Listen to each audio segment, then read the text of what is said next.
Se acolhe agora o voto do eminente decano, ministro Celso de Mello. Senhor presidente, também eu, à semelhança dos demais juízes do tribunal, eu tenho um voto escrito mais extenso.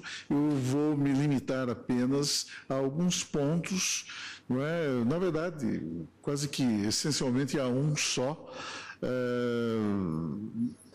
em relação ao qual eu... Excelência, me permite? Pois não. Muito embora nós tenhamos aí o rótulo, né, de decisão alusiva a uma medida de urgência, a uma medida que seria, né, de início precária e efêmera, o julgamento que está se realizando é um julgamento definitivo.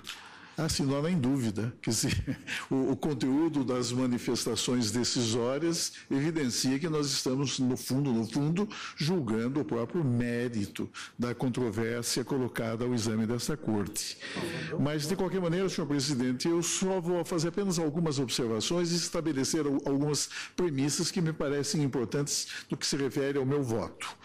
Eu, antes de mais nada, quero dizer que não cometerei exagero algum ao dizer que estou tendo a honra de participar de um julgamento memorável, que certamente inscrever-se-á nos registros das mais importantes decisões do Supremo Tribunal Federal.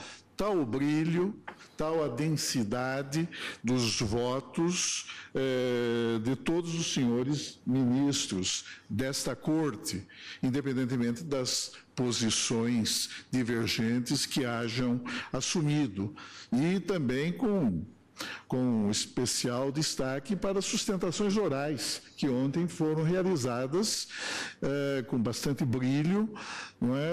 Destacando-se a manifestação dos senhores advogados, dos eminentes advogados e dos eminentes senhores advogado-geral da União e procurador-geral da República.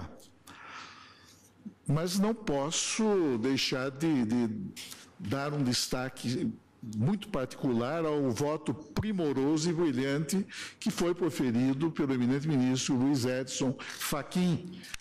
Como já foi dito, Sua Excelência produziu uma peça jurídica valiosíssima, densa e dentro de um limitado espaço de tempo, não é?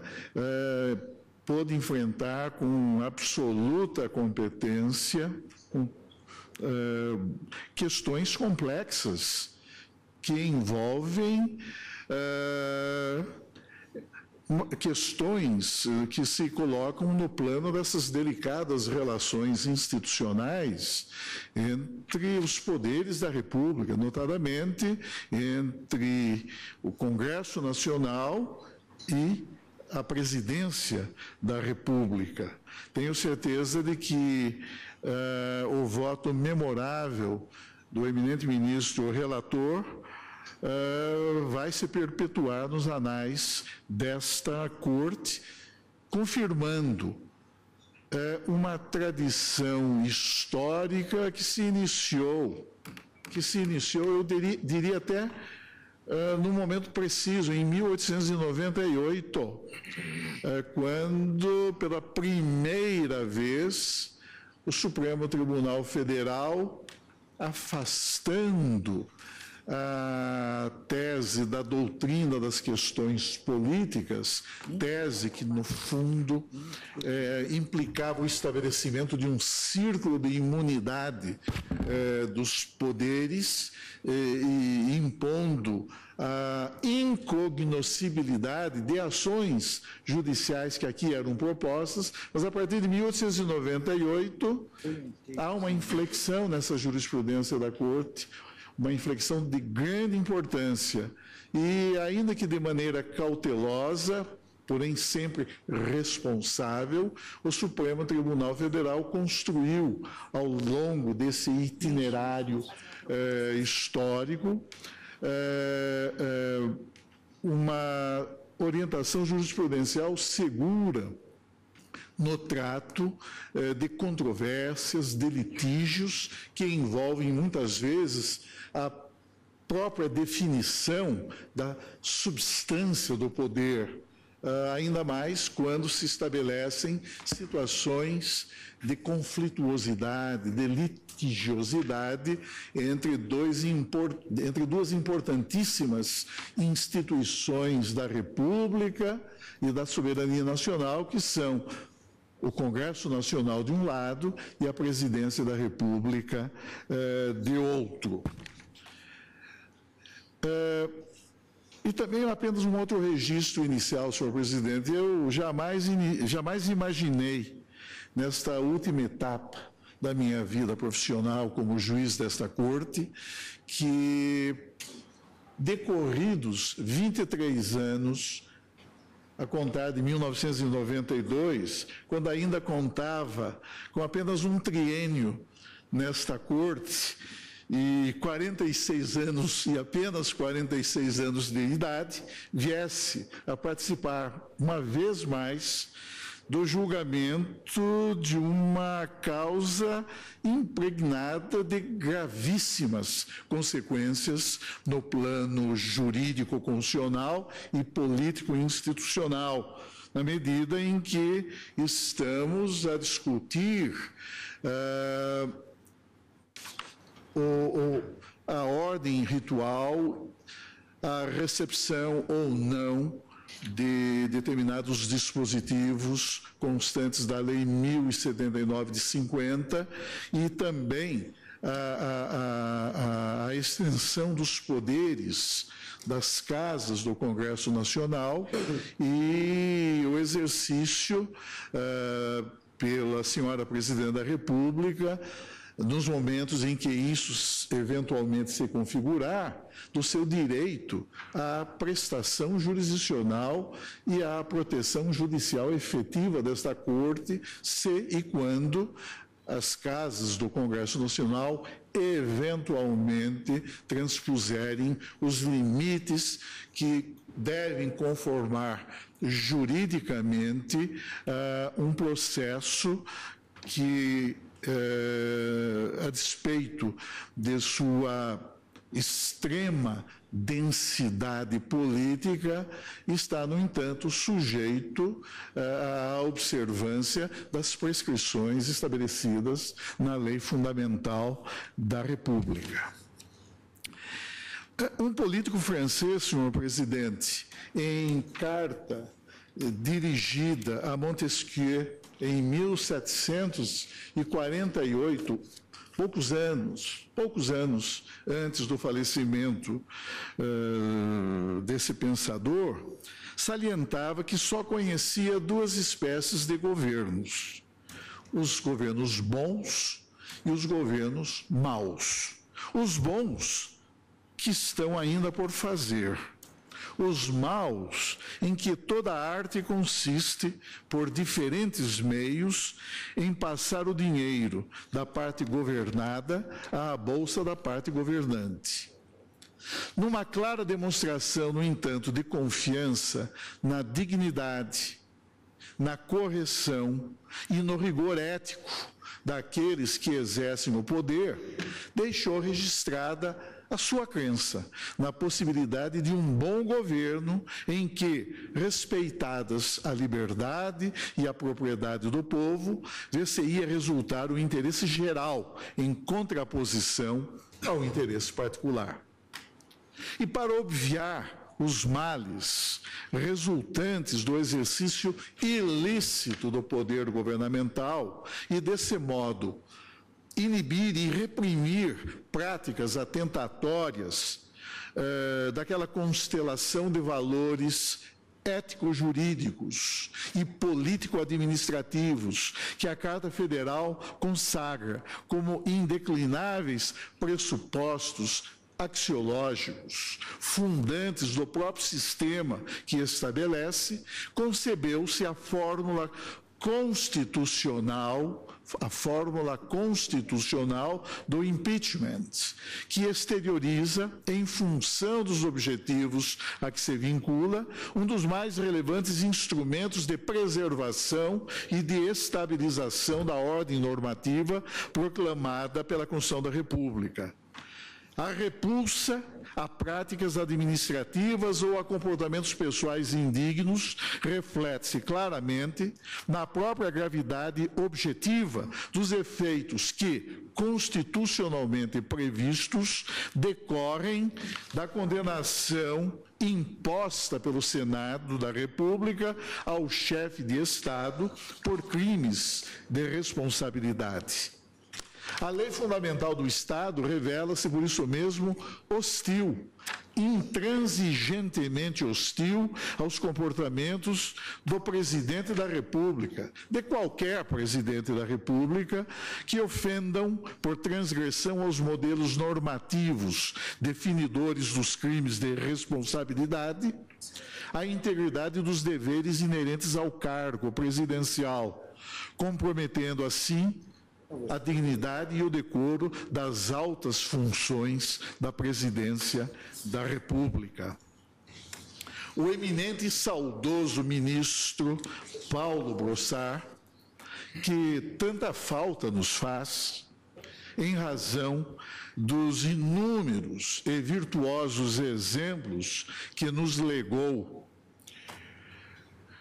de uma vida modelar como homem público, que nos revelou a dignidade da política, que honrou ambas as casas do Congresso Nacional, como deputado federal inicialmente e depois como senador da República, e líder de um partido de oposição em tempos sombrios, em tempos de declínio acentuado das liberdades públicas em nosso país, e que iluminou os caminhos da jurisprudência desta Suprema Corte, observou em clássica monografia, por todos conhecida, sobre o Instituto do Impeachment, que verbis, o que no sistema parlamentar, mediante a votação de moção de desconfiança ou de voto de confiança,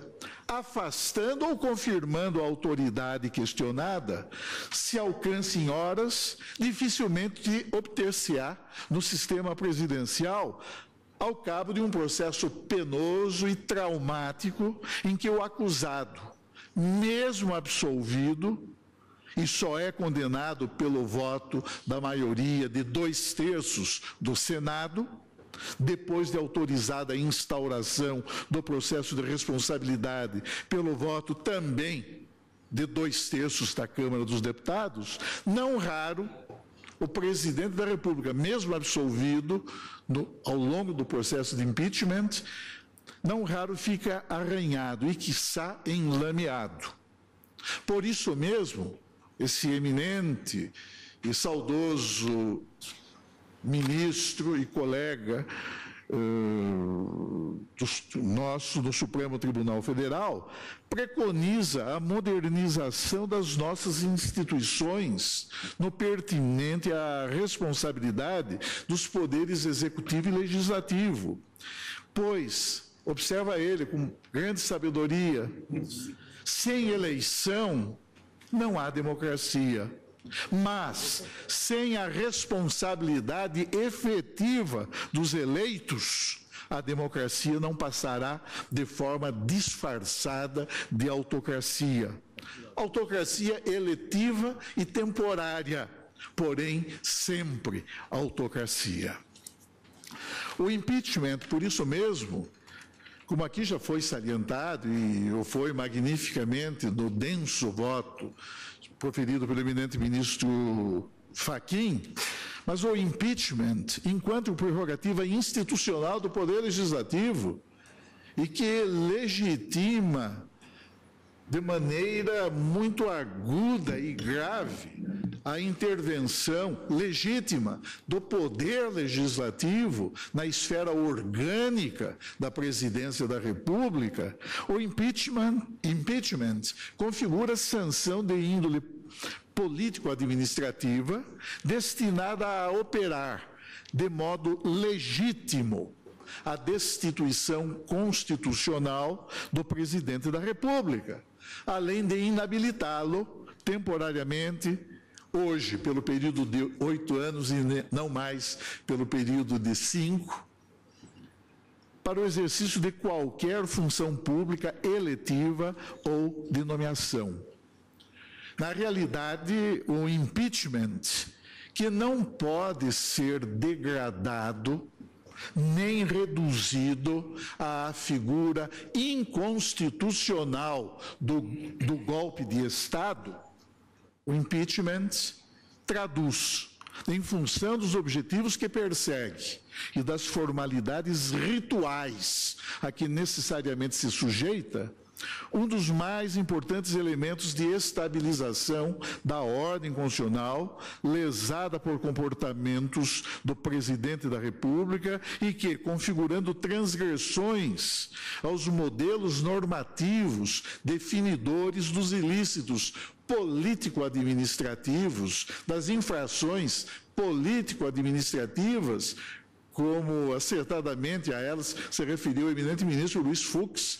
Nós estamos aqui em face de típicos ilícitos político-administrativos que podem até mesmo, eventualmente, instaurar a responsabilidade penal do presidente, de qualquer presidente da República. Mas, notadamente, nós estamos a discutir, no contexto do processo de impeachment, ilícitos político-administrativos, que nem sempre correspondem a figuras típicas do direito penal, antes de mais nada, mas são comportamentos que ofendem a integridade dos deveres do cargo presidencial e que comprometem a dignidade das altas funções em cujo exercício foi o presidente da República investido.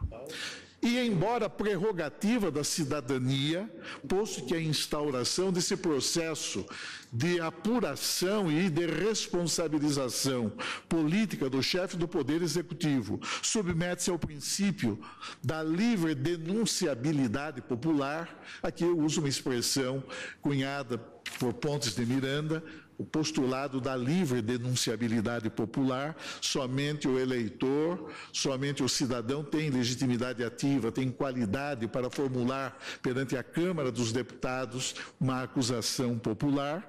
O Instituto do Impeachment também configura, e nessa condição deve ser compreendido e analisado, configura uma garantia de índole constitucional destinada a impedir que se concretize de modo ilegítimo ou arbitrário a remoção do presidente da República do alto ofício no qual se acha investido. Por isso mesmo, as normas de regência do impeachment, cuja gênese reside no texto da própria Constituição da República, pertinentes às diversas fases procedimentais em que ele se desenvolve, essas normas impõem limitações intransponíveis aos poderes do Legislativo na condução do processo e julgamento do chefe de Estado.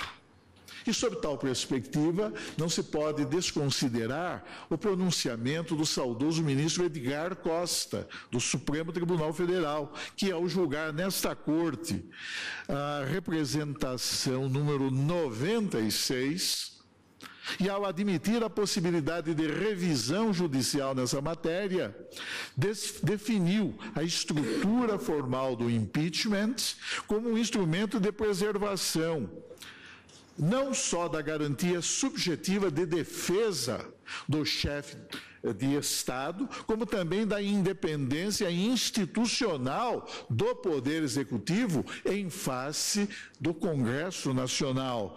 E aqui eu reproduzo esse fragmento do outro voto do saudoso ministro Edgar Costa. Portanto, o impeachment, a despeito da excepcionalidade desse instrumento constitucional e a despeito da radicalidade das consequências político-jurídicas que decorrem de sua utilização, busca, na verdade, proteger e assegurar a intangibilidade de um princípio fundamental, de um dogma consagrado em nossa Constituição da República, que é o princípio da divisão funcional do poder.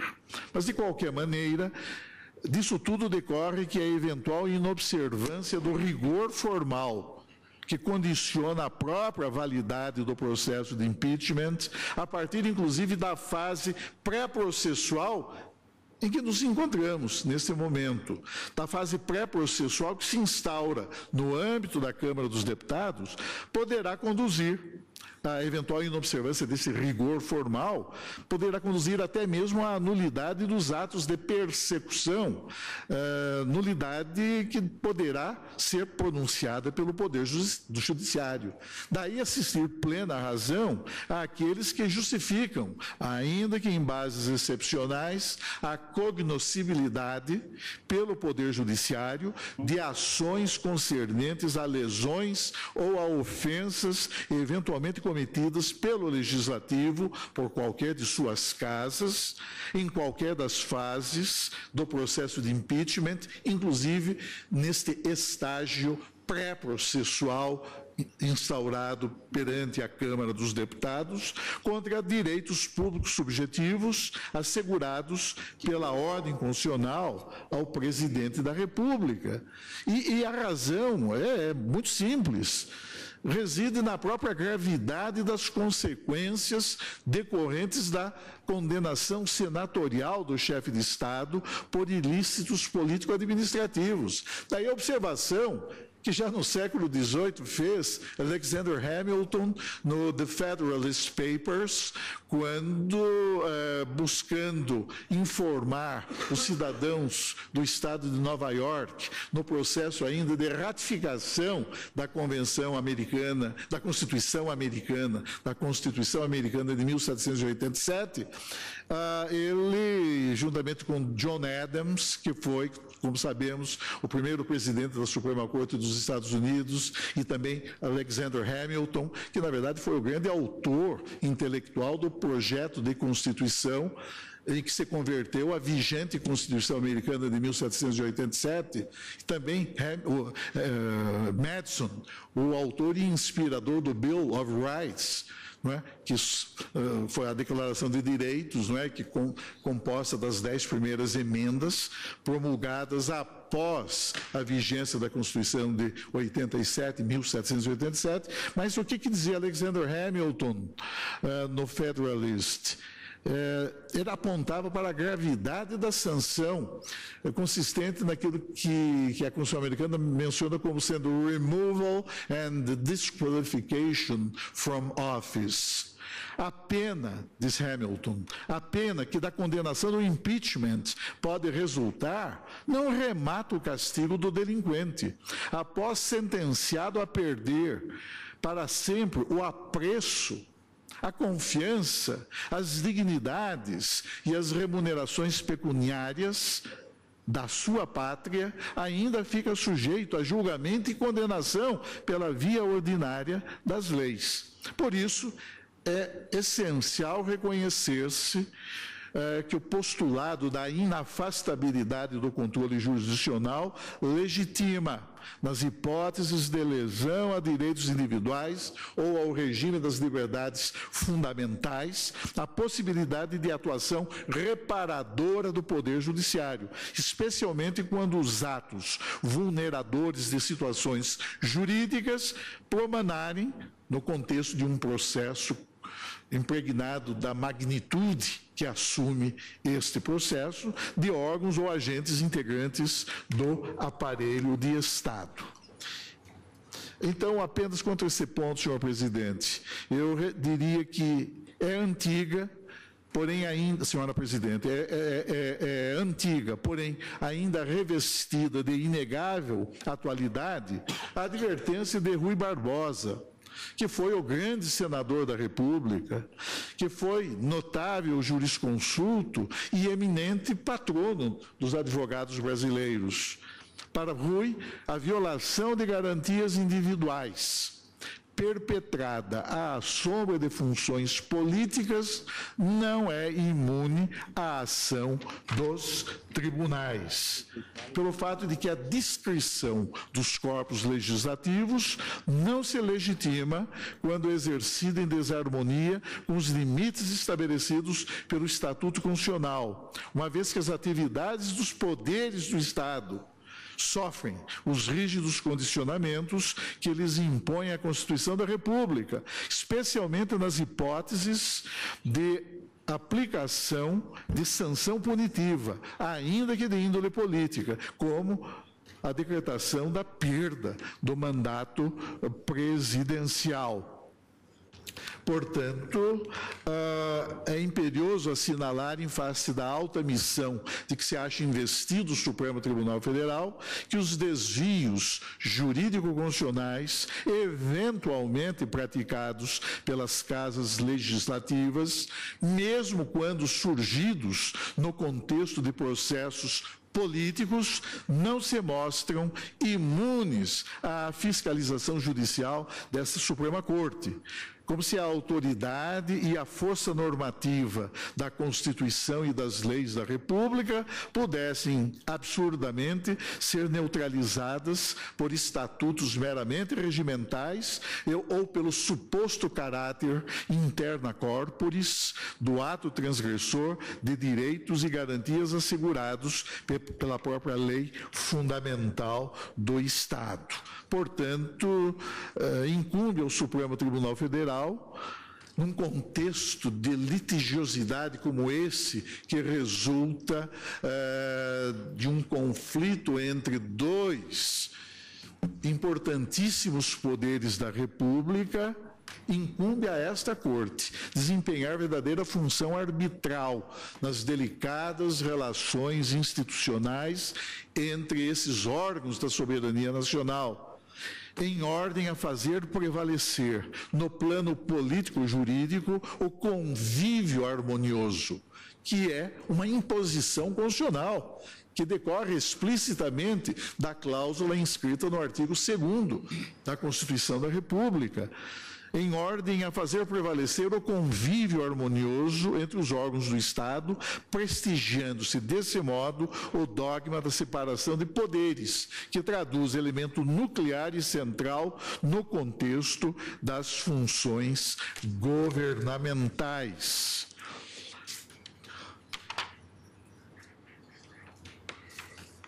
O fato irrecusável, portanto, está que no longo itinerário percorrido pela jurisprudência do Supremo Tribunal Federal, iniciado em 1898, com o julgamento do HC 1073 do Distrito Federal, de que foi relator o ministro Lúcio de Mendonça, e ressalvadas algumas inflexões pontuais registradas no curso de sua atuação, esta Corte Suprema fez consolidar a orientação que, reduzindo os círculos de imunidade do poder e limitando a abrangência da doutrina das questões políticas, culminou por consagrar o direito de qualquer pessoa, governantes ou governados, à proteção judicial efetiva, que se traduz no denominado parágrafo régio do Estado de Direito, para usar uma expressão de Garcia de Interria, e que assegura, nas hipóteses de lesão atual ou potencial, a inafastabilidade do controle jurisdicional. Acho importante salientar esse ponto, porque nisso reside a plena legitimidade da atividade jurisdicional que essa Suprema Corte está a desenvolver aqui e agora, no contexto deste processo de controle abstrato, de fiscalização concentrada. O meu dissenso, e respeitoso dissenso, em relação ao magnífico voto do eminente ministro Luiz Edson Fachin, reside na definição do papel constitucional do Senado da República, como aqui já foi dito e reafirmado em todos os belos votos pronunciados, a Constituição de 88 alterou radicalmente as atribuições das duas casas do Congresso Nacional. A Câmara dos Deputados sempre atuou, e isso vem desde a Constituição Imperial de 1824, quando havia o processo de responsabilização política tão somente dos ministros de Estado e conselheiros de Estado. E lá tornava-se lícito, uma vez julgada procedente a acusação pela Câmara dos Deputados, tornava-se lícito ao Senado do Império, que era vitalício, impor não apenas a sanção político-administrativa da remoção do ofício, mas também permitia a imposição de penas privativas de liberdade e até mesmo a inflição da pena de morte. Isso está na Lei Imperial de outubro de 1827. Pois bem, a Câmara dos Deputados sempre teve um papel bastante importante, como continua a tê-lo ainda sob a égide desta Constituição.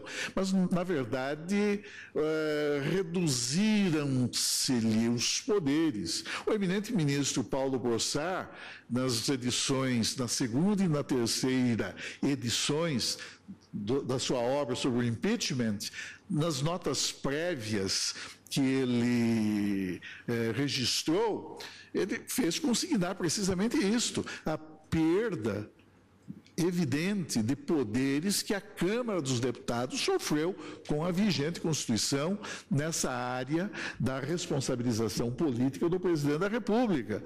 Basta verificar, não é, que aqueles parágrafos do artigo 23 que permitiam à Câmara declarar procedente a acusação, constituindo inclusive uma comissão acusadora de 3 deputados, comissão que iria atuar perante o Senado Federal, também em face do regime constitucional anterior,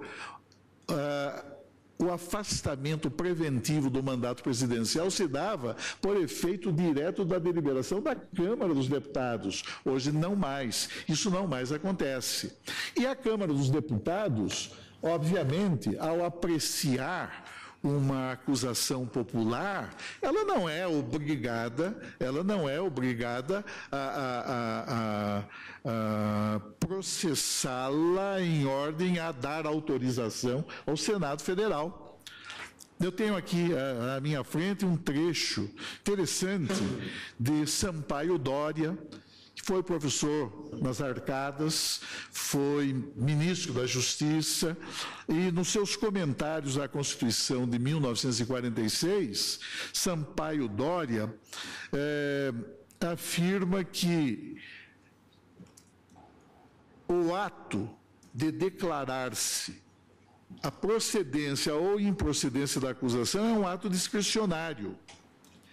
Por quê? Porque a Câmara dos Deputados, naquele momento, não é, em que dispunha de mais poderes do que aqueles que ela ostenta hoje, porque hoje ela se limita apenas a uma mera autorização, mas naquele momento a Câmara dos Deputados podia perfeitamente ter em consideração, aspas, a conveniência dos interesses nacionais, a oportunidade da deposição, ainda que merecida, de Sampaio Dória,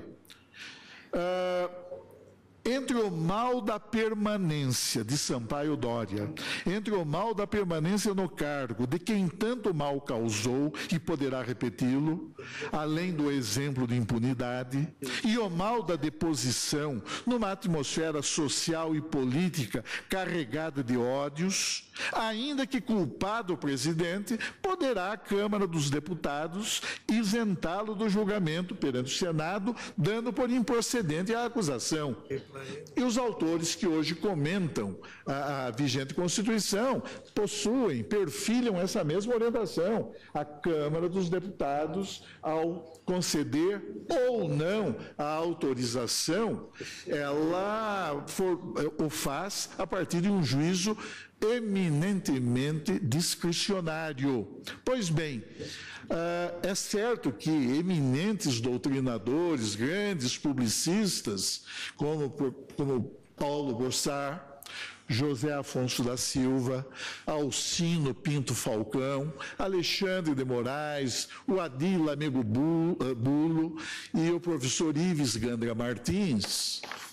Não obstante a doutíssima opinião desses eminentes publicistas, no sentido de que a instauração do processo de impeachment decorre de uma atividade plenamente vinculada do Senado da República e, portanto, o Senado não tem condições de avaliar discricionariamente se deve ou não deve instaurar o processo de impeachment. A mim me parece que as mesmas razões invocadas por Sampaio Dória para justificar esse espaço de discricionariedade política, esta esfera, ainda que reduzida, de liberdade decisória em relação à Câmara dos Deputados, essas razões, a mim me parece que são inteiramente aplicáveis também ao Senado Federal, de tal modo que o Senado Federal não se converta num mero executor constitucional de uma deliberação que não tem eficácia subordinante nem vinculante, mas meramente autorizativa, emanada da Câmara dos Deputados. E como aqui já disse o eminente ministro Luiz Roberto Barroso, não há nesse tema, não é, uma situação, um estado de subordinação institucional do Senado da República à Câmara dos Deputados. A Câmara dos Deputados limita-se, mediante um juízo político, a partir de uma avaliação eminentemente discricionária, a Câmara dos Deputados limita-se a conceder ou a não conceder a autorização. E se a autorização vier a ser concedida, se ela vier a ser concedida, essa autorização representará mero requisito de procedibilidade. Sem a autorização, o Senado da República não pode validamente instaurar um processo de impeachment.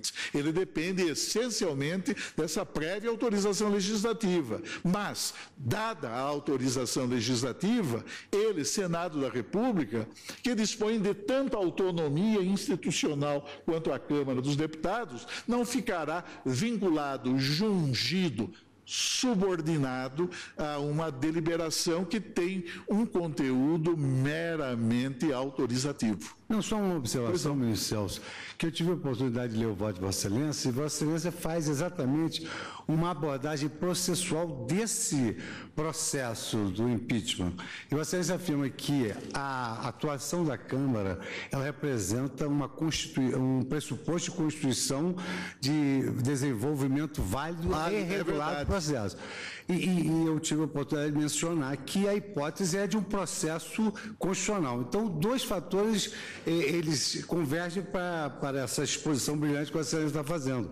Em primeiro lugar, qualquer magistrado, mesmo depois de ter analisado de forma preliminar os pressupostos processuais, sim, pode eventualmente ir lá adiante julgar que estão ausentes e extinguir o processo. Claro. Primeiro. Segundo lugar, é da essência do processo brasileiro, e pode ser processo civil, penal, que o juízo de admissibilidade tem dupla apreciação. Então, você veja, os recursos são interpostos perante o juízo para o tribunal. Quantas vezes aqui o recurso é admitido, o recurso extraordinário que veicula a matéria constitucional é admitido em primeiro grau e o tribunal inadmite o recurso. Então, seria realmente uma contradição em relação ao nosso sistema que o Senado não pudesse, por exemplo, naquela hipótese que você citou, da ilegitimidade de quem representou, porque perdeu a cidadania supervenientemente, não pudesse nulificar aquele processo, tivesse que abrir de qualquer maneira e e, ao abrir o processo, afastaria a titular da presidência. Eu acho que as razões expostas por Vossa Excelência ainda confirmam mais e com superioridade esta preocupação que visa unicamente, enfim, definir agora, sob a égide de uma nova ordem constitucional, o papel do Senado Federal, porque afinal hoje nele concentram-se os dois juízos. Até então, tanto que nesse ponto o eminente ministro Fachin apreciou a questão de uma norma constante da Lei 1079 de 50, que dizia que a Câmara dos Deputados atuaria como tribunal de pronúncia, né? E perante ela instaurar-se-ia o iudicium accusationis, e o Senado como tribunal de julgamento, nele instaurando-se o iudicium causae. Mas, na verdade, hoje, o que ocorre é que esses dois juízos concentram-se no Senado, porque ao Senado não compete apenas o julgamento, também compete o processo. Tanto que nós não estamos ainda hoje, neste estágio pré-processual, não estamos ainda em face de um processo de impeachment. Não há processo de impeachment perante a Câmara dos Deputados. Há um estágio pré-processual constitucionalmente necessário, destinado a obter ou não esta prévia autorização, que vai atuar como requisito de admissibilidade, esse sim, para efeito como pressuposto processual, para efeito da válida constituição e normal e regular desenvolvimento de uma relação que só se instaurará por iniciativa e por autônoma deliberação do Senado da República, não é mesmo? Por isso, nesse ponto, e realmente aí reside apenas o meu respeitoso dissenso em relação ao magnífico voto proferido pelo eminente ministro Luiz Edson Fachin. No que se refere às outras questões, é claro, elas estão, reproduzidas no meu voto escrito, mas é importante observar que, a respeito da alegada suspeição do presidente da Câmara dos Deputados, deputado federal Eduardo Cunha, é importante a observação feita pelo eminente ministro Fachin e que se ajusta a um precedente que o Supremo Tribunal Federal firmou acho que foi no antepenúltimo mandado de segurança ou no penúltimo mandado de segurança do caso Collor, dos 5 mandados de segurança que ele impetrou, quando ele suscitou a suspeição de senadores da República para efeito de julgamento da causa perante o Senado da República. É que havia alguns senadores, como o nosso saudoso colega, o ministro Maurício Correia, na condição de senador da República, interveio como membro da CPI. Então, o presidente Collor sustentava, na sua impetração mandamental, que o senador que houvesse investigado os fatos que acabaram gerando a denúncia popular e depois esse julgamento pelo Senado, não poderiam participar do julgamento. E mais, havia alguns senadores que eram suplentes de senadores titulares nomeados ministros de Estado, que eles também seriam suspeitos. O que disse o Supremo Tribunal Federal? O Supremo Tribunal Federal, relembrando de novo o lúcido magistério do eminente e saudoso ministro Paulo Brossard, que dizia o seguinte: entre nós, como no direito norte-americano e no direito argentino, o impeachment tem feição política, não se origina senão de causas políticas, objetiva resultados eminentemente políticos, é instaurado sob consideração de ordem política e julgado segundo critérios políticos, julgamento que não exclui, antes supõe, é óbvio, a adoção de critérios jurídicos. Pois bem, Tendo em vista esses aspectos, o Supremo Tribunal Federal, nesse precedente, entendeu inteiramente aplicável em matéria de impedimento ou de suspeição. Bom, antes de mais nada, a interpretação de que são normas de direito estrito. Em segundo lugar, há 2 artigos na Lei 1079 de 50 que dispõem sobre a matéria. Um é o artigo 36 e outro é o artigo inverso, 63. Mas, enfim, o que diz o artigo 36? Não pode interferir em nenhuma fase do processo de responsabilidade do presidente da República o deputado ou senador que tiver parentesco consanguíneo ou afim com o acusado em linha reta. Em linha colateral, os irmãos, cunhados, enquanto durar o cunhadio, e os primos co-irmãos. E B, que como testemunha do processo, houver deposto de ciência própria, prestado declarações de ciência própria. Somente nesses 2 casos. Portanto, como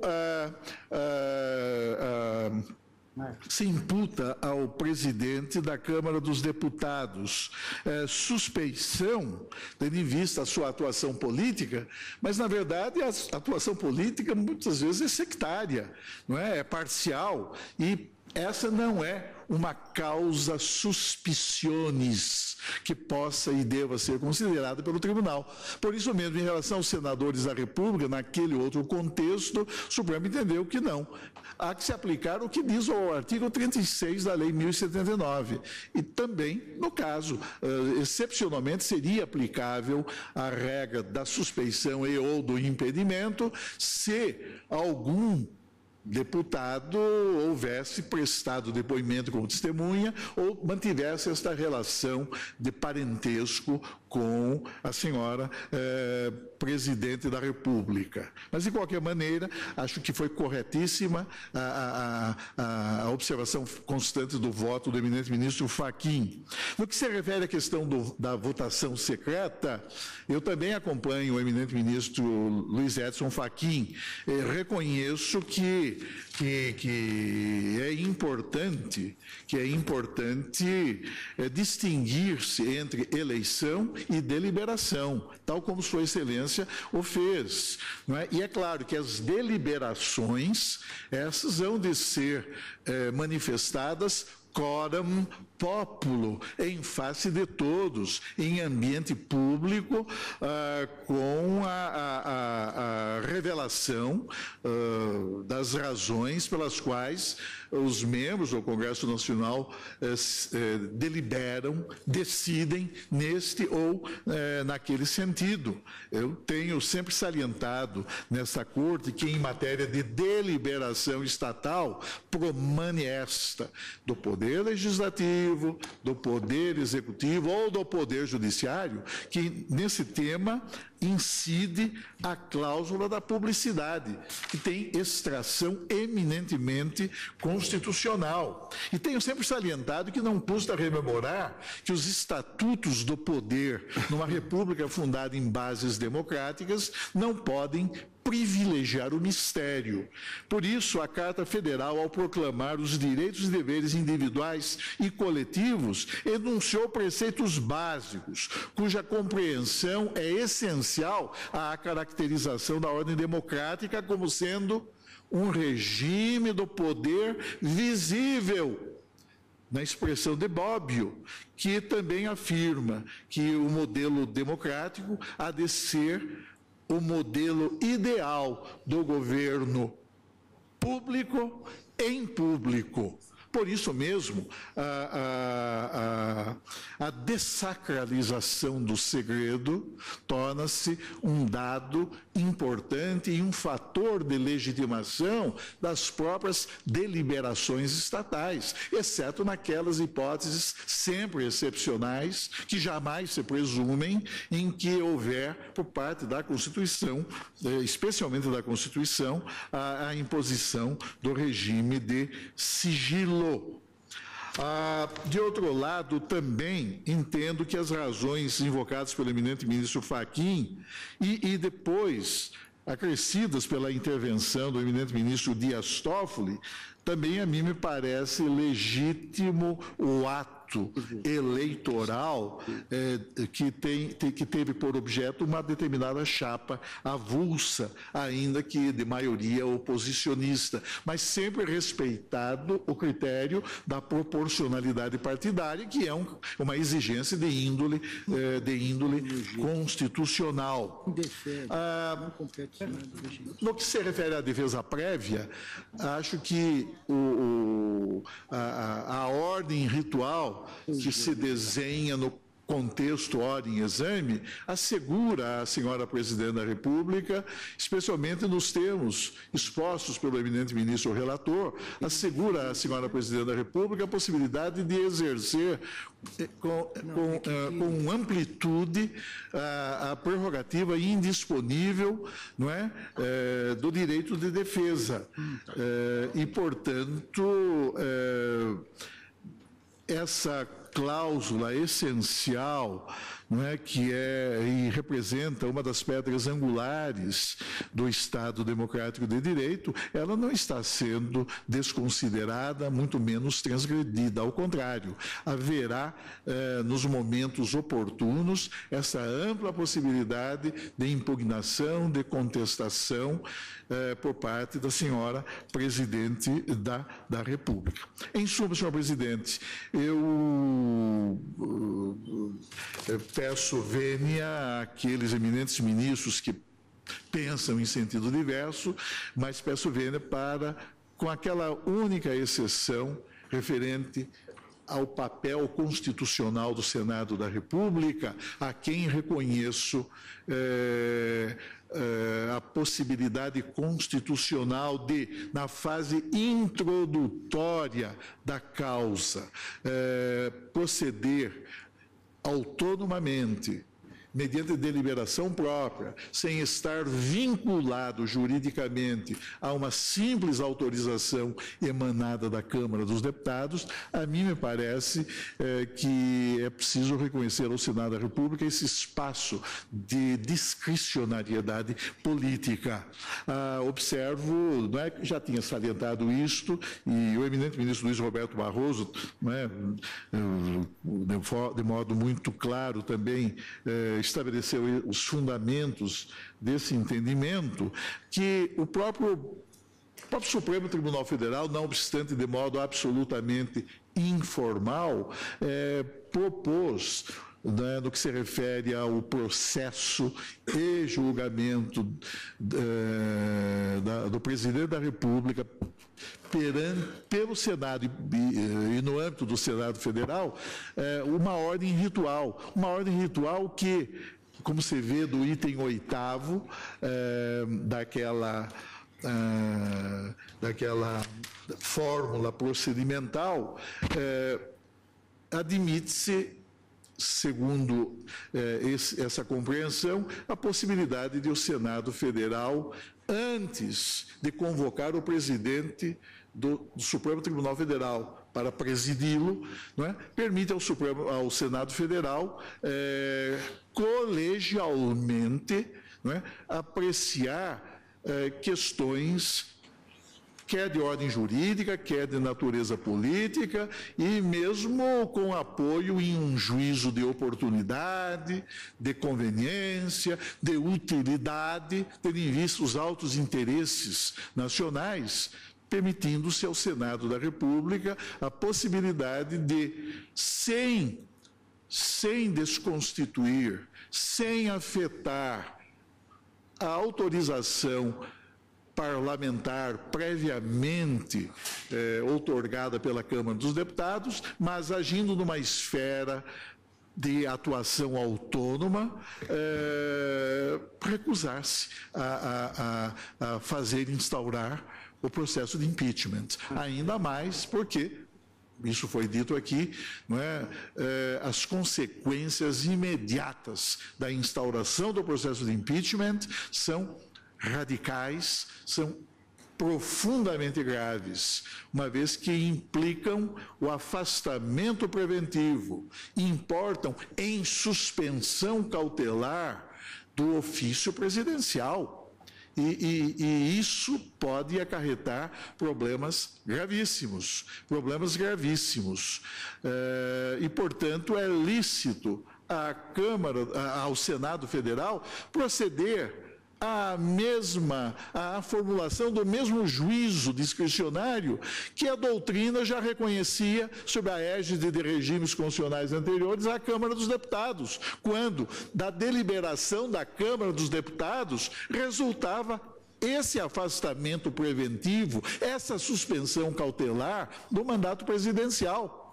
Como diz, e repito, Sampaio Dória, um dos autores apenas, era lícito à Câmara formular um juízo discricionário e, tendo em vista a conveniência dos altos interesses nacionais, formular um juízo de ponderação e, se fosse o caso, a despeito de até mesmo entender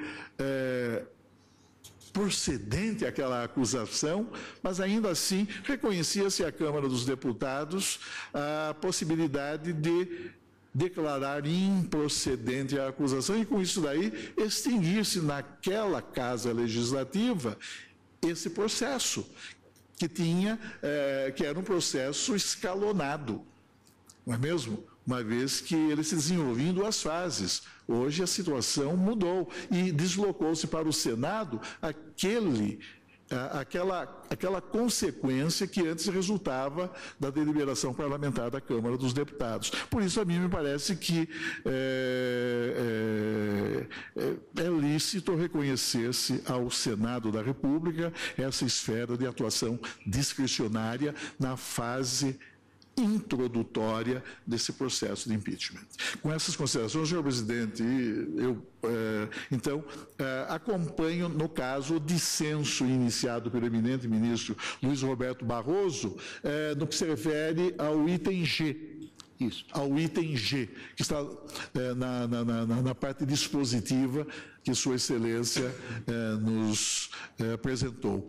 Quer dizer, concessão parcial para dar interpretação conforme a Constituição ao artigo 24 da Lei 1079 de 50, a fim de declarar que, com o advento da Constituição da República de 1988, o recebimento da denúncia no processo de impeachment ocorre apenas após a decisão do plenário do Senado Federal em votação nominal tomada por maioria simples e presente a maioria absoluta de seus membros, né? Cumprindo nesse ponto que determina o artigo 47 da Constituição, que exige um quórum de funcionamento, maioria absoluta, mas para efeito de deliberação contenta-se com a maioria simples, com aquela maioria ocasional, uma vez presente o quórum de instalação. Nesse sentido, senhor presidente, é o meu voto. Eu agradeço a Vossa Excelência, sempre um voto profundo e repleto de citações doutrinárias e lembranças históricas. Vossa Excelência aborda o direito comparado, o temporal, a jurisprudência. Realmente é sempre uma aula de direito para todos nós. Eu queria inicialmente cumprimentar o eminente ministro Luiz Fachin pelo denso e substancioso voto que proferiu e que, no tocante ao direito à ampla defesa e ao contraditório, é uma verdadeira aula, é uma peça acadêmica que deve ser recomendada para estudo em todas as universidades do país. Eu parabenizo Vossa Excelência pelo estudo que fez, pela contribuição que deu a esse debate, que permitiu realmente que aflorassem várias ideias, várias posições no plenário desta Suprema Corte. E todos sabem que Vossa Excelência teve pouquíssimo tempo para trazer esse alentadíssimo voto com que brindou a Casa. Que honra, como disse, inclusive, quando Vossa Excelência terminou de formulá-lo, que honra as tradições do Supremo Tribunal Federal, as melhores tradições do Supremo Tribunal Federal.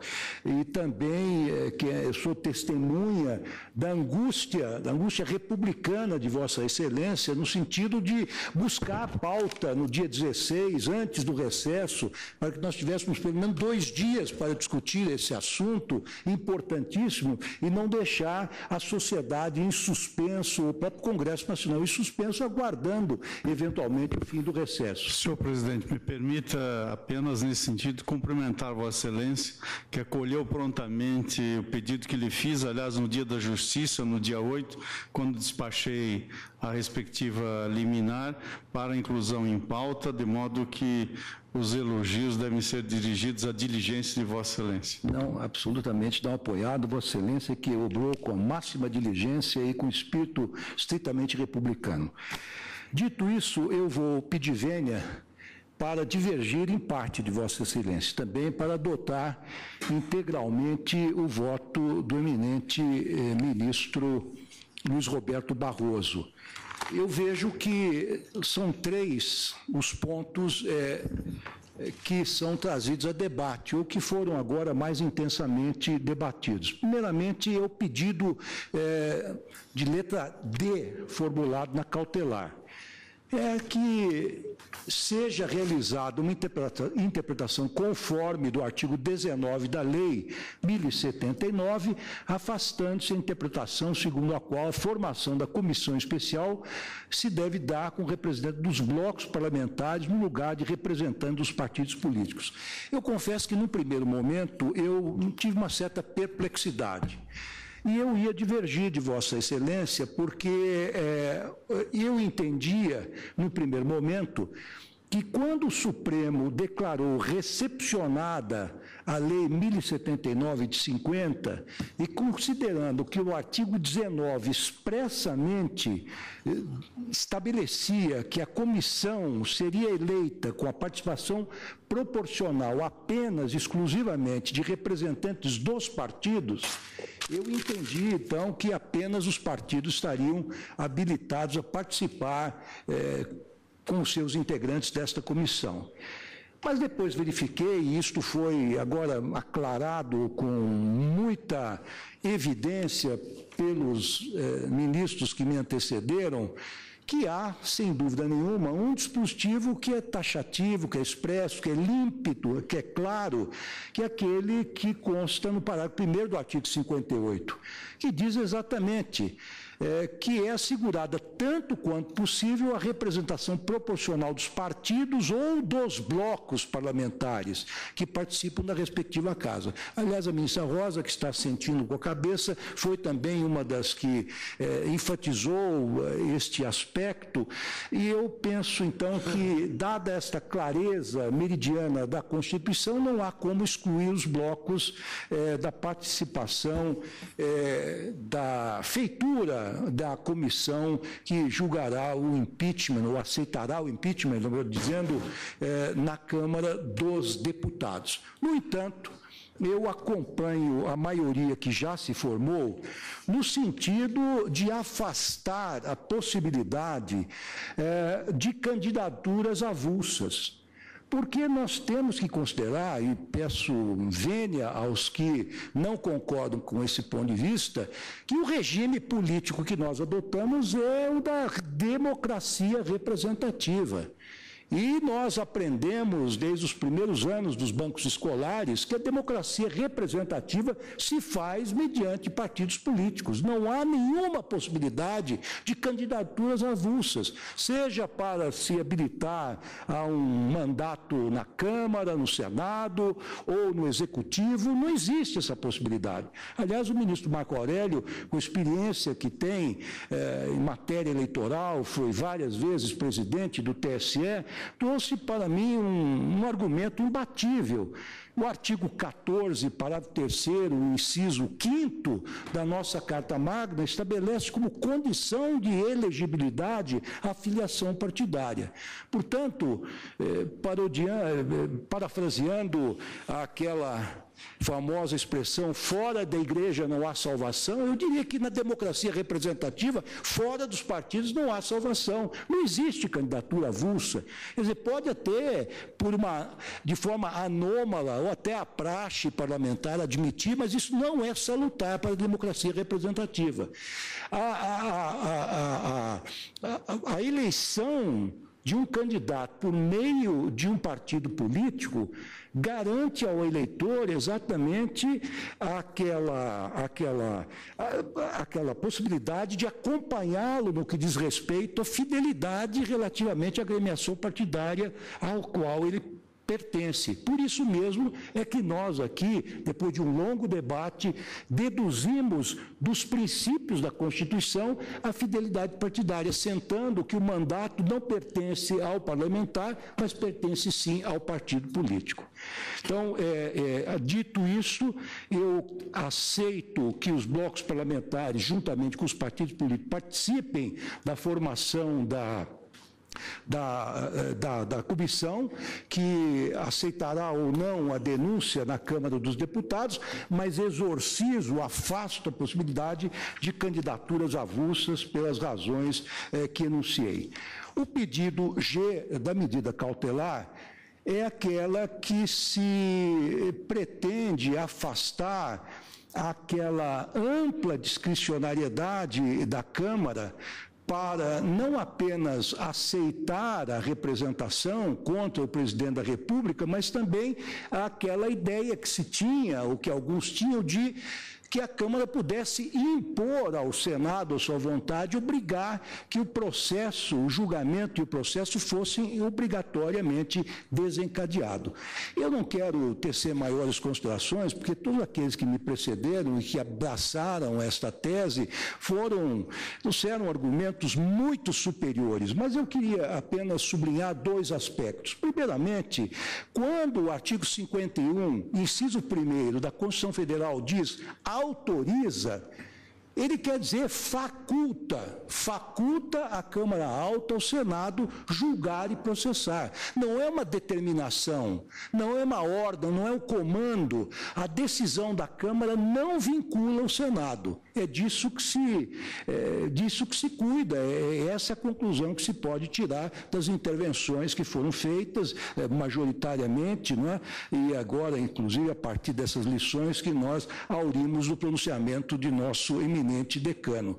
Queria adicionar um segundo argumento, que é o seguinte: processar e julgar o presidente da República é competência privativa do Senado, conforme o artigo 52, inciso 1º. Quando o Constituinte fala privativo, ou competência privativa, ele quer dizer competência exclusiva, competência indelegável. Portanto, ela não é compartilhada de nenhuma forma com o Senado, com a Câmara dos Deputados. Eu teria uma série de outros argumentos, mas paro exatamente nestes dois argumentos.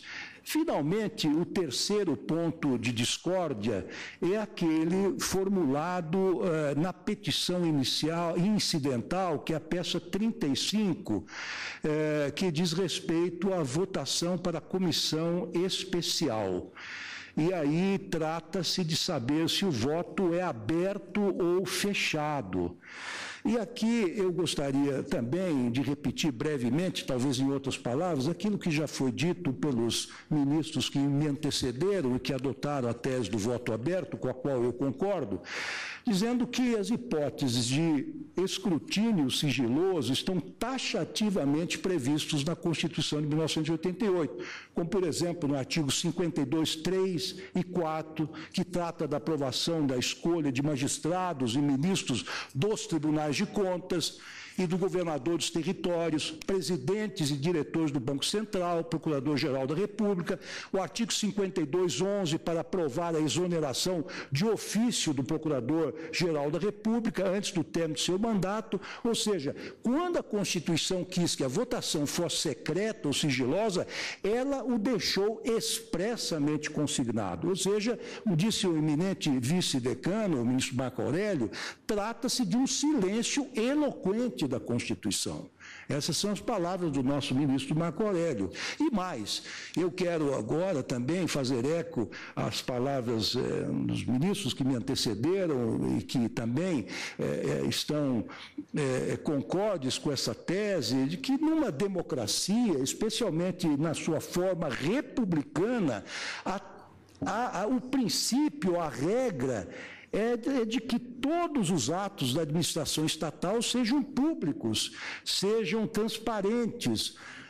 Não há razão, e tendo em conta, inclusive, a menção que a ministra Rosa fez, no sentido de que o processo de impeachment é um processo pedagógico, é um processo que deve reforçar a democracia, e não é um processo contrário à democracia. Ele realmente é um instrumento para expungir os maus governantes na evocação de um texto histórico que fez o ministro Celso de Mello. Portanto, se é algo para melhorar a democracia, é algo que precisa ser transparente, público. Não há nenhuma razão para permitir que aqueles que representam o povo, que são meramente mandatários, eles possam, de alguma forma, atuar nas sombras. Eles precisam dizer a que vieram, têm que expressar a sua vontade de maneira clara,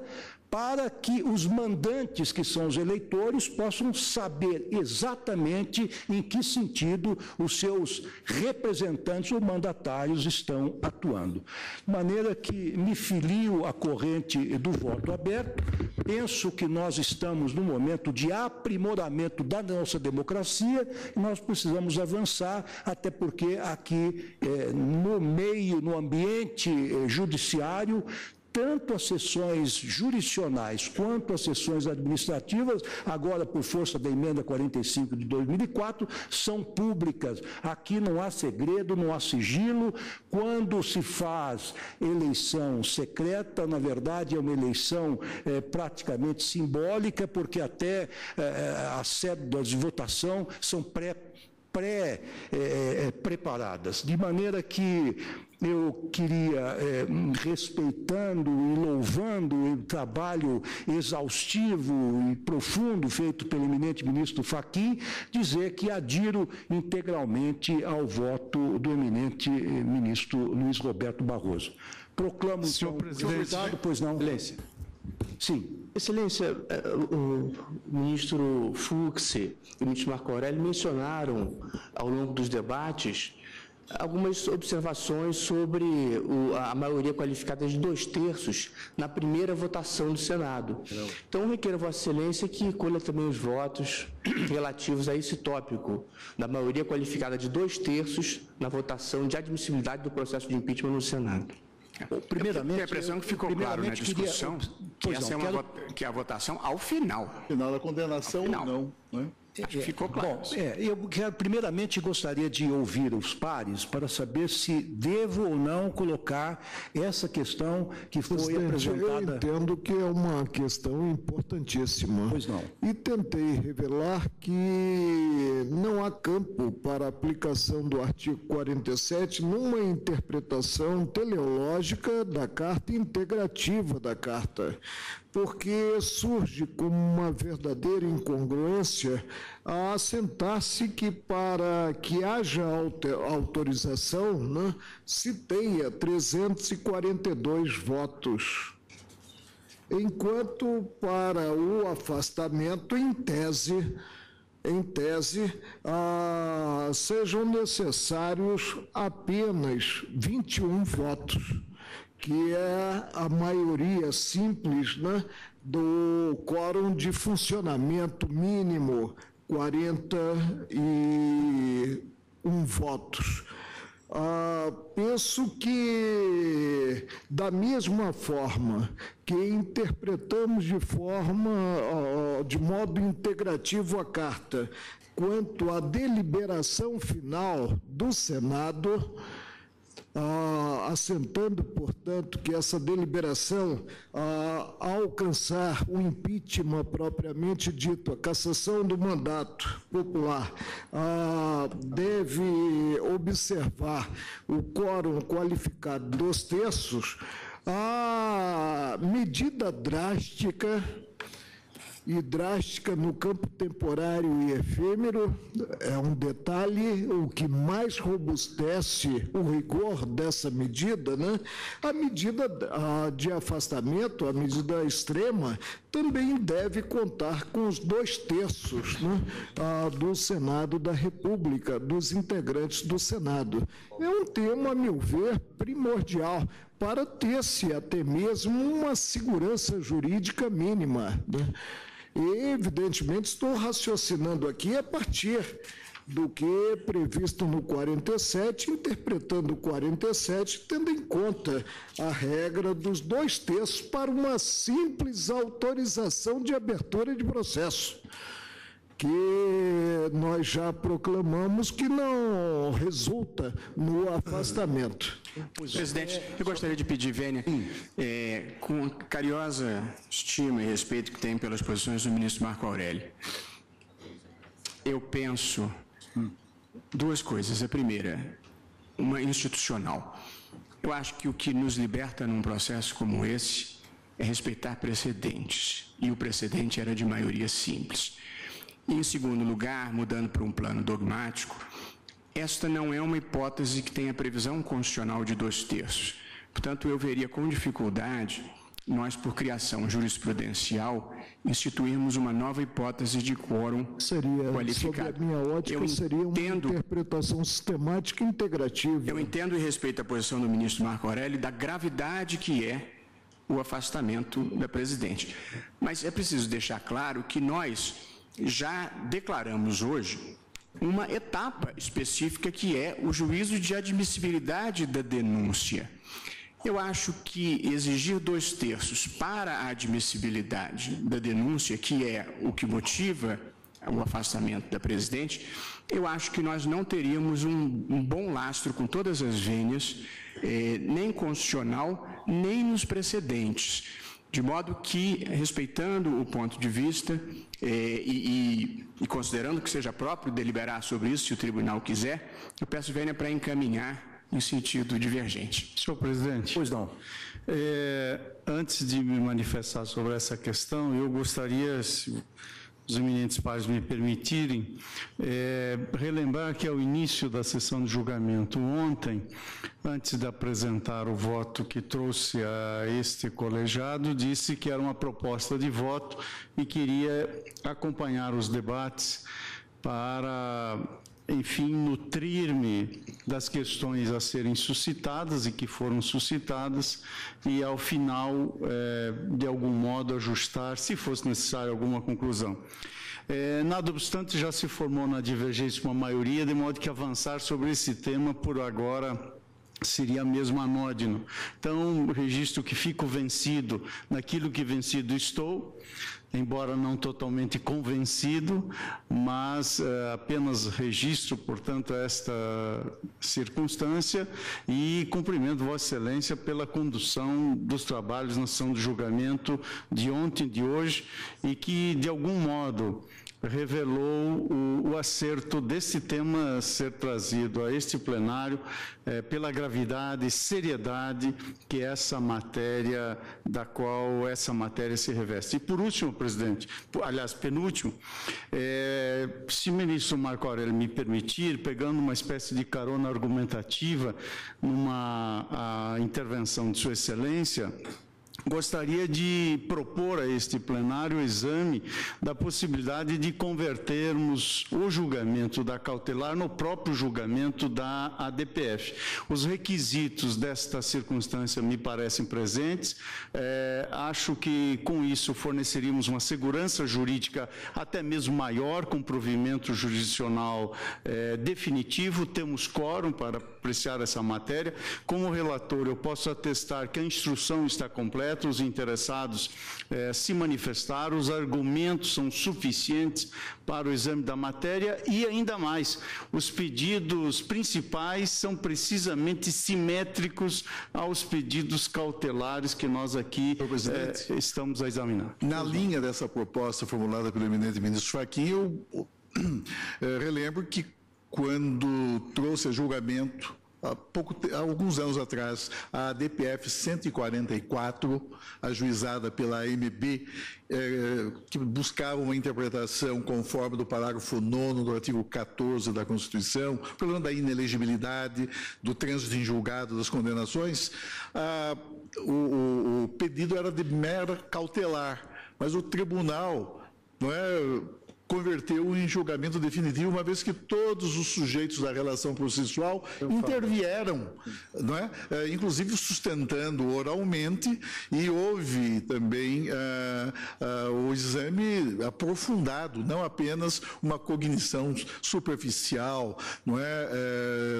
da matéria, de tal modo que há realmente pelo menos esse precedente que autoriza o acolhimento da proposta formulada pelo eminente relator. Pois não. Se Vossa Excelência me permite também nessa linha, eu observo que o próprio pronunciamento do Ministério Público foi exaustivo e foi ao mérito das questões, não foi apenas um pronunciamento circunscrito às cautelares. E, portanto, eu desde logo também adiro, e sobretudo agora tendo ciência do precedente, adiro a essa proposta do eminente ministro Fachin. Eu acompanho igualmente. Também não há divergência.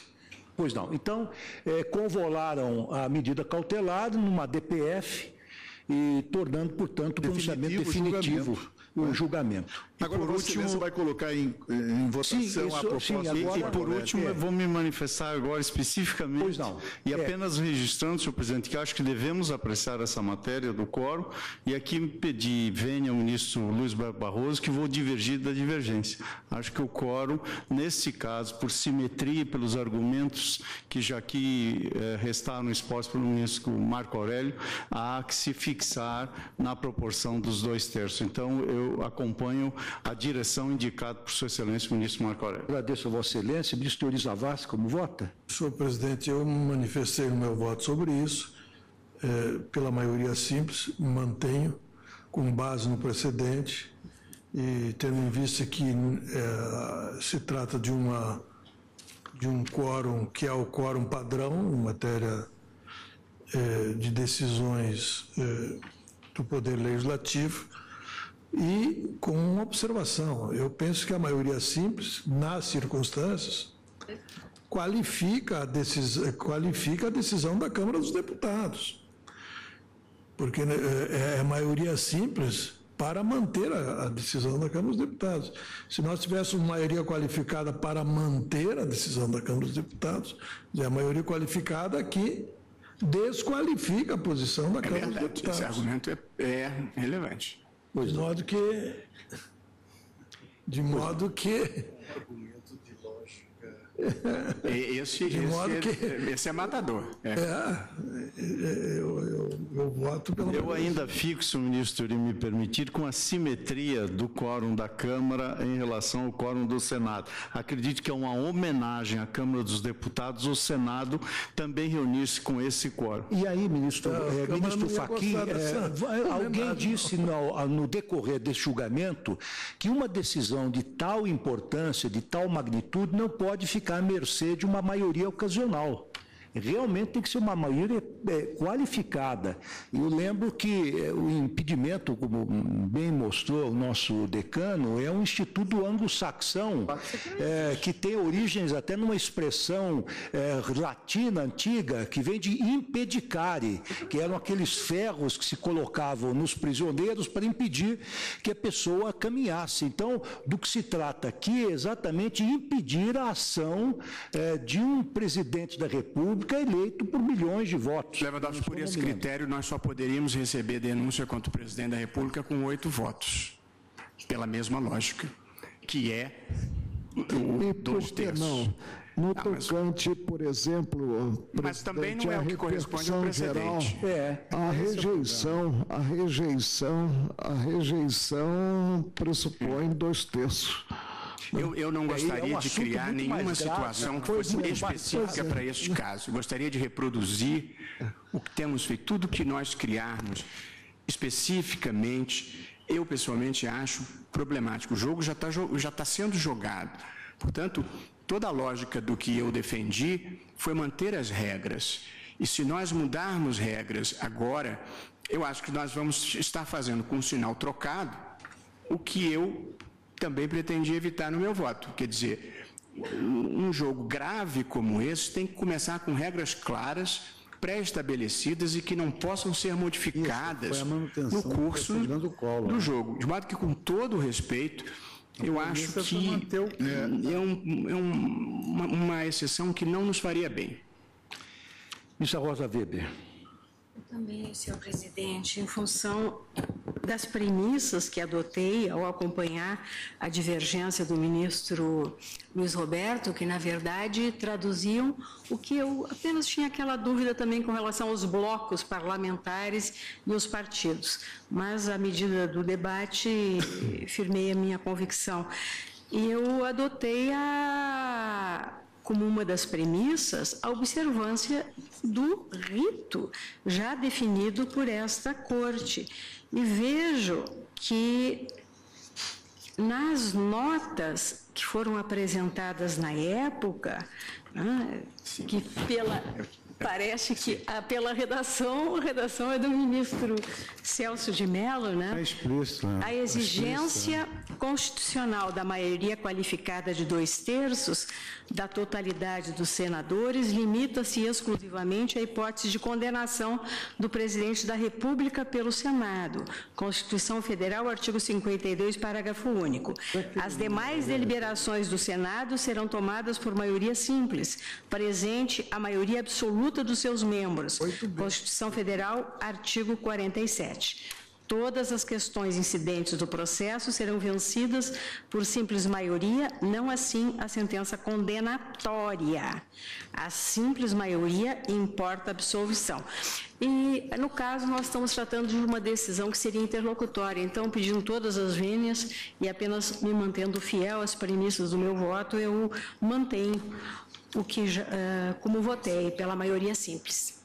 Agradeço a Vossa Excelência. Ministro Luiz Fux. Senhor presidente, eu também, por coerência, uma vez que eu, à luz do princípio da segurança jurídica, preconizei a adoção da nossa jurisprudência do rito, que foi adotado em 1992, eu verifico que no item 8b, nota 3, exatamente é explícito o quórum consistente na maioria simples, de sorte que eu também vou rejeitar essa questão de ordem. Pois não, agradeço a Vossa Excelência. Ministro Dias Toffoli.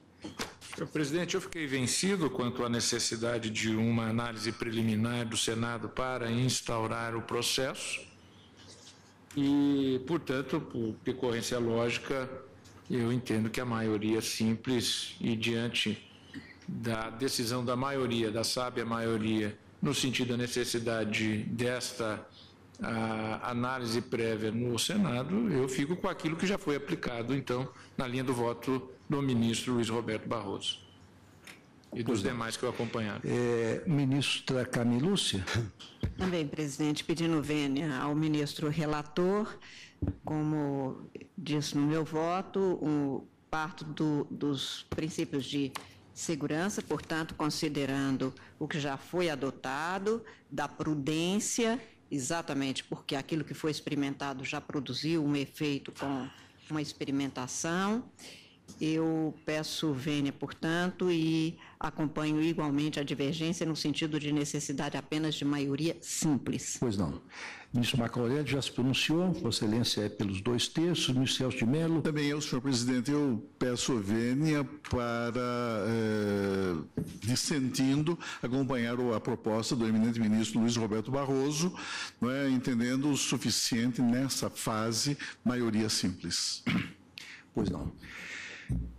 Bem, embora seja sedutora realmente a ideia de que seriam necessários 2/3 dos votos para receber a denúncia ou acusação por parte do Senado e afastar o presidente da República cautelarmente, eu sucumbo diante de 2 argumentos que foram colocados agora. Primeiro, de que devemos seguir aquilo que já foi definido pela Suprema Corte no julgamento do presidente Collor. Portanto, isso foi já decidido, nós estamos com o processo em curso, não podemos inovar em homenagem ao princípio da segurança jurídica, como diz o ministro Fux. Há um outro argumento, que me parece absolutamente imbatível, que é o argumento do eminente ministro Zavascki, no sentido de que a maioria simples, no caso, qualifica a decisão da Câmara de 2/3. Realmente, a Câmara, como nós sabemos, ela é integrada por representantes do povo, portanto, a vontade manifestada por 2/3 dos representantes do povo deve ser, de alguma forma, acolhida de forma expedita pelo Senado, ainda que possa causar uma certa perplexidade. E, realmente, se eu fosse um legislador constitucional, mas não sou um intérprete constitucional, eu talvez assentasse a necessidade de um quórum de 2/3. Mas, no caso, eu não vejo como, devido ao respeito, deduzir a necessidade dos 2/3 a partir de uma interpretação sistemática do texto magro. Portanto, por maioria, decidiram que o juízo de admissibilidade por parte do Senado e para que seja pracitado o afastamento do presidente da República é o quórum de maioria simples, vencidos os eminentes ministros Luiz Fachin e Marco Aurélio, que entendiam que o quórum necessário seria de 2/3. Agora, quanto ao pronunciamento final, sim. Sim, não, isso não há dúvida nenhuma. Aí não há dúvida. Acho que aí ninguém, não paira nenhuma dúvida, não é? O que o tribunal Isso bem revela que é possível caminhar-se no sentido da interpretação integrativa, porque o quórum também não está previsto quanto a essa deliberação final. Na Constituição? Está, na Constituição. 2/3 em que artigo, ministro? Para a autorização prévia da Câmara e 2/3 para a condenação. Onde? Vamos ver? Onde? Parágrafo único do artigo 52 do Senado e parágrafo, inciso 1º. 52? Aliás, parágrafo 52 e 51. 52. 52 é o Senado. 52 do Senado, 51 da Câmara. Só exige 2/3 do Senado para condenação. É que eles espalham para a vida da gente ficar mais difícil, mas está no 52, parágrafo único. Parágrafo único. Nos casos previstos nos incisos 1º e 2º, funcionará como presidente ou do Supremo Tribunal Federal, limitando-se a condenação, que somente será proferida por 2/3 dos votos. Parágrafo único do artigo 52. Do 52, Isso. parágrafo único. 2/3. Portanto, quer dizer, o tribunal assentou que o juízo de admissibilidade para efeito de instauração do processo de impeachment afastamento, no âmbito do Senado Federal está sujeito apenas à maioria simples, observada a cláusula do artigo 47 do ADCT, que exige a presença da maioria absoluta. Presença da maioria absoluta, mais a deliberação por maioria simples. Perfeito. Isso para efeito da instauração e consequente afastamento preventivo, cautelar da presidente. Isso é um dado importante, porque o afastamento é preventivo e cautelar, e nada obriga que muito embora, o presidente, Senado... no Brasil, o fato consumado tem uma eficácia incrível, né? 47 expressos. Senhor presidente, apenas uma observação. Eu só queria complementar o meu voto num pequeno ponto. Pois não. No que se refere ao artigo 23 da Lei 1079 de 50, o partido arguente impugnou o parágrafo 1º, que diz o seguinte: se da aprovação do parecer resultar a procedência da denúncia, considerar-se-á decretada a acusação pela Câmara dos Deputados. E impugnou também o parágrafo 5º. São efeitos imediatos ao decreto da acusação do presidente, a suspensão dos exercícios das funções, etc. e tal. Houve essa impugnação. Eu estou propondo, até por efeito consequencial, seria uma consequência necessária, que também o tribunal declare não recebida a norma fundada no parágrafo 4º do artigo 23, que diz o seguinte: a Câmara dos Deputados elegerá uma comissão de 3 membros para acompanhar o julgamento do acusado. Ora, só se legitimava essa formação da comissão de 3 membros quando ela, a Câmara, atuava como órgão de acusação. Ela, na verdade, decretava a acusação e, para sustentar o decreto de acusação, ela designava uma comissão acusadora composta de 3 membros. Agora, se não mais compete, nos termos da Constituição, a Câmara dos Deputados decretar a acusação, por isso que houve uma explícita impugnação ao parágrafo 1º do artigo 23, é evidente que parágrafo 4º é uma consequência natural. Se subsistisse o parágrafo 1º, subsistiria o parágrafo 4º. Não subsistindo o parágrafo 1º, não subsiste o parágrafo 4º. Teoria do arrastamento. Então, Vossa Excelência... Agora, claro, seria importante... Eu iria me manifestar, senhor presidente, na condição de relator, acolhendo a proposição do nosso ilustre decano, eis que o não acolhimento do parágrafo 5, realmente por arrastamento, leva ao não acolhimento do parágrafo 4º, bem como o que anteriormente também foi mencionado, o parágrafo 2º, de modo que, mas especialmente o parágrafo 5º, de modo que acolho e adiro a sugestão para incluir também no relatório e voto, se é que irei permanecer na condição de relator, tendo visto o resultado que será proclamado daqui um pouco. O artigo, olha, eu com relação a esse fato, esse aspecto, eu queria dizer a Vossas Excelências, também apenas para efeito de reflexão, o artigo 135, parágrafo 4º do nosso regimento interno diz o seguinte: se não houver revisor, que é o caso, ou se este também ficar vencido, designar-se-á para redigir o acórdão o ministro que houver proferido o primeiro voto prevalecente, ressalvado exposto no artigo 324, parágrafo 3º desse regimento. Então, eu temo, ou imagino, que o voto prevalecente foi do eminente ministro Luiz Roberto Barroso. Não há dúvida, a divergência foi substancial. Integralmente acolhido pelo colegiado, foi de Sua Excelência o ministro Luiz Roberto Barroso. Majoritariamente acolhido. Então, o acórdão, eu já estava me preparando para a seguinte proclamação, agora depois consulto se incluímos ou não já, nesta primeira proclamação, a sugestão do ministro Celso de Mello.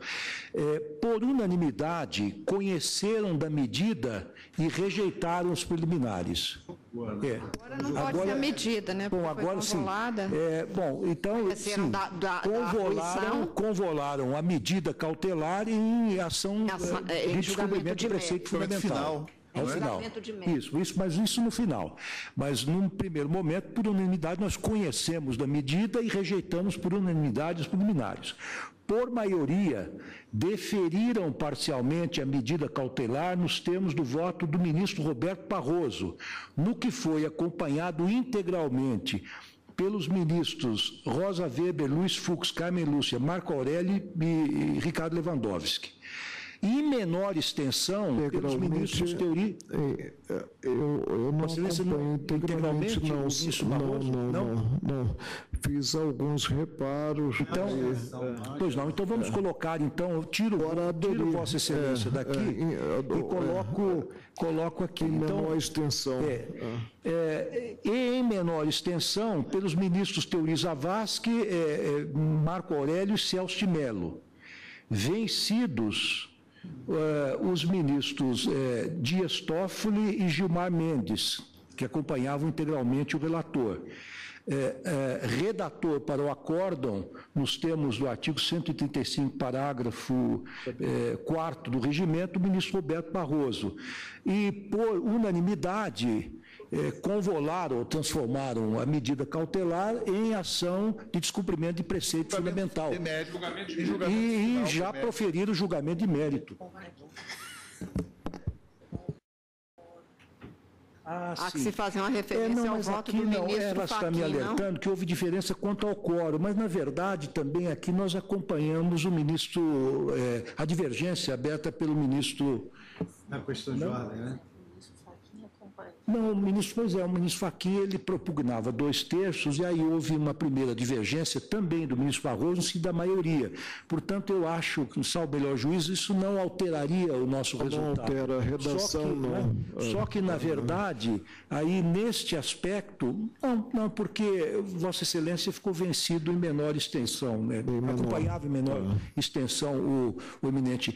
E de hoje para amanhã, nós vamos solicitar um esforço um pouco mais concentrar a nossa secretária para ver se podemos trazer uma ata algo um tanto quanto mais refinada, mais detalhada, para aprovarmos amanhã na sessão. Agora, seria importante submeter essa proposta referente ao parágrafo 4º do artigo 23. Pois não. Isso acho que já está aprovado por unanimidade. Estou de acordo. Sim.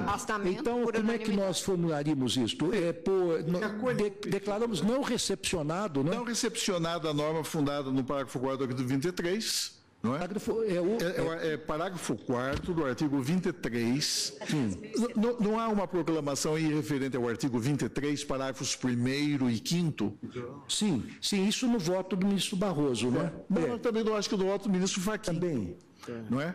O voto do ministro Fachin, ele acolhe a pretensão de incompatibilidade dos parágrafos 1º e 5º, não é? do artigo 23, entendendo que estão derrogadas essas normas por incompatibilidade superveniente. A proposta é que se estenda essa declaração ao parágrafo 4º, não é? do mesmo artigo 23, como um efeito consequencial, eu diria até necessário, natural. Não é mesmo? Eu estava pensando o seguinte, igreja plenário, de hoje para amanhã, nossa secretária faria um esforço de pegar todos os pontos atacados na medida cautelar e revelar os votos de cada um de nós. Eu submeteria isso aos eminentes pares, quem sabe, não sei se talvez não dê tempo até às 10 horas, mas nós discutiremos amanhã. O tempo é que ficará exíguo, não? Porque a sessão é matutina. É matutina. Que horas está marcado, hein? 10 horas da manhã. 10 horas da manhã. Ô, presidente, mas talvez para facilitar e para evitar dúvidas, sim, eu penso que o voto do ministro Barroso e o da maioria acabou consagrando e legitimando aquele procedimento que foi adotado no caso Collor, que tem publicação oficial. Seria proclamar por item. Né? Você poderia, de alguma forma, colocar que o tribunal chancelou aquele procedimento. Reafirmou. Reafirmou. Eu transcrevo, inclusive, no meu voto, uma larga passagem. Isso vai facilitar. O voto já está pronto, inclusive. A nossa secretária está sugerindo, salvo o melhor juízo dos colegas, é o seguinte: Vossa Excelência fez a gentileza de me municiar com o seu voto itemizado. E talvez isso pudesse constar da pauta. Por exemplo, item A, denegação de modo a afirmar que não há direito à defesa prévia no ato do presidente da Câmara. Item B, concessão parcial para estabelecer interpretação conforme a Constituição, do artigo 38 da lei, etc. Então todos aí, isso constaria em ata, porque essa foi... Acrescenta-se apenas prefeito da ata, talvez, presidente, vencido... Isso, cada item nós tentaríamos colocar vencido, mas partiríamos disso, porque é muito importante que nós, desde logo, tornemos pública a nossa decisão, porque, evidentemente, esse processo tenderá a continuar. E é preciso que nós fixemos claramente as balizas, mesmo que o julgamento não termine por uma eventual... Eu espero poder divulgar o voto amanhã. Se Vossa Excelência me permite, apenas para facilitar, no que se refere ao parágrafo 4º do artigo 23, o item 9º da parte dispositiva do ministro Barroso é muito claro. Item 9º, item 1, concessão integral para declarar que não foram recepcionados pela Constituição de 88 os artigos 23. Aqui está, parágrafos 1º e 5º. Colocaríamos parágrafos 1º, vírgula, 4º e 5º. Perfeito. Essa foi fácil, ministro Celso. Sim. Tá bem. Eu fico vencido nesse item, Isso, fica vencido. Agora, pois não. Fico vencido. Nós faremos vamos talvez fazer o seguinte, nós podíamos talvez fazer o seguinte: ao invés de aprovarmos a ata logo no início da sessão, faríamos circular essa ata entre os colegas e ao final, e todos dariam passariam uma vista de olhos na ata, na minuta de ata, e ao final da sessão de amanhã, que é uma sessão festiva, nós então aprovaríamos a ata, se todos estiverem de acordo com as alterações que forem sugeridas, nós aprovaríamos no final. Muito obrigado pela participação de todos, está encerrada a sessão.